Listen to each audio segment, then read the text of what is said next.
Meus queridos, a paz do Senhor, eu sou o diácono Claudionor Machado e esta é mais uma das nossas pequenas reflexões com base na leitura diária da revista Lições Bíblicas da CPAD no primeiro trimestre de 2022. Esta é a lição dos adultos, que tem como tema do trimestre a supremacia das Escrituras e como subtema informando que a Bíblia é inspirada, inerrante e infalível palavra de Deus.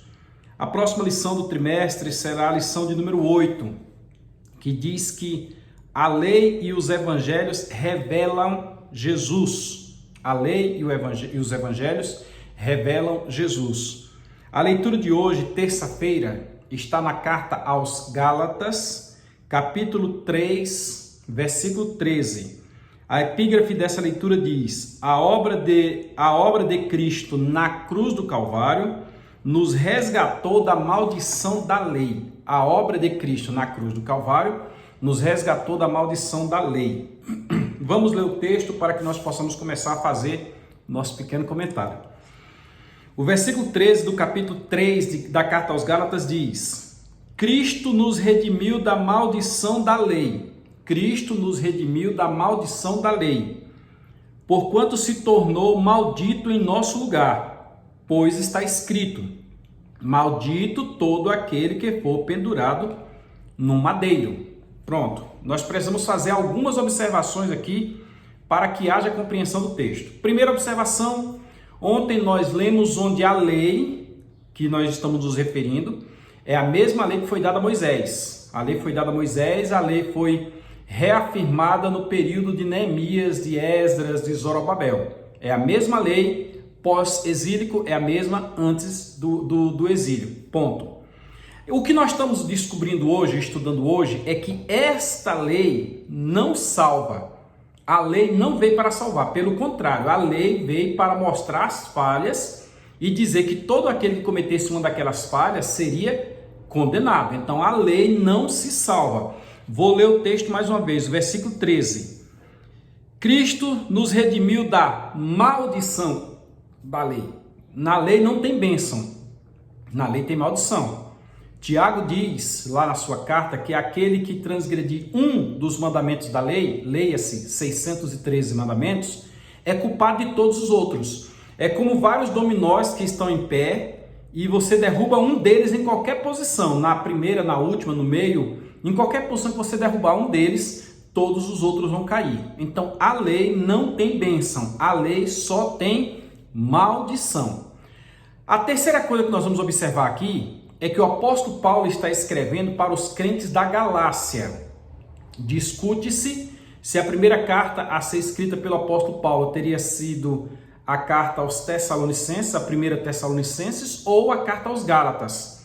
Particularmente, eu creio que foi a carta aos Gálatas, porque as cartas à Tessalônica ocorreram depois da segunda viagem missionária, e a carta aos Gálatas logo no final da primeira viagem missionária. É ali onde eu vejo que melhor encaixa, mas eu respeito a posição dos outros, mas eu consigo entender melhor a Bíblia colocando a carta aos Gálatas escrita logo posterior à primeira viagem missionária, até porque Paulo sai na primeira viagem missionária com Barnabé e com João Marcos, e eles saem pregando nas igrejas ali por Antioquia da Pisídia, Icônia, Listra, Derbe, e eles voltam. E quando eles voltam, num momento muito rápido, muito próximo, não demorou muito tempo essa viagem, eles percebem que os irmãos a quem eles haviam acabado de pregar já estavam se desviando. E principalmente por alguns que foram influenciados pelo judaísmo, pelos judaizantes. É o momento em que Paulo diz que repreendeu Pedro na cara porque era repreensível. O pessoal queria que os irmãos aceitassem a Jesus, que fossem crentes, mas que também guardasse o sábado, que circuncidasse, quer dizer, que cumprisse a lei, que guardasse a lei, ou então não haveria salvação. Paulo está mostrando aqui que pela lei não há salvação, pela lei não há bênção, pela lei só há condenação.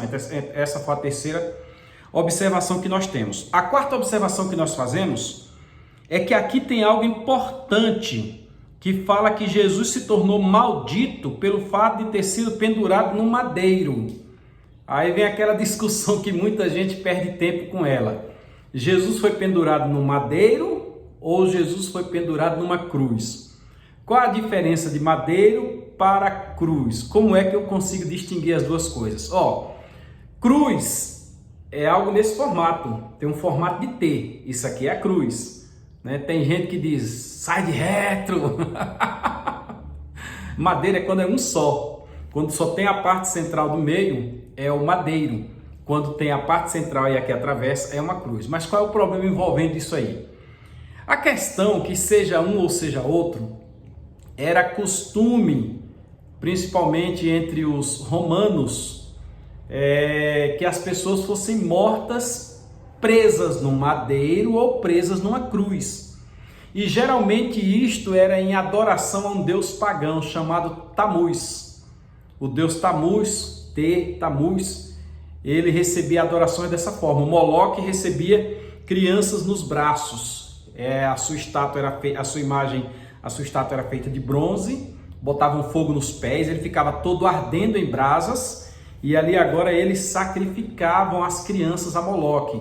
O Baal já tinha outro tipo de adoração, já recebia culto como se fossem os outros deuses. E percebam que a questão de oferecer um sacrifício sobre o altar era comum daquela época. Tanto que o Senhor Jeová recebeu um sacrifício não de vidas humanas, mas de vidas animais, porque era comum naquela época o povo entender que a adoração era daquela forma. A nós já foi dito que não, nós adoramos ao Pai em espírito e em verdade. Não precisa ser naquele monte ou naquele monte, é em espírito e em verdade. Só que aqui nós temos que era um tributo pago a Tamuz. E Jesus acabou passando por este tributo.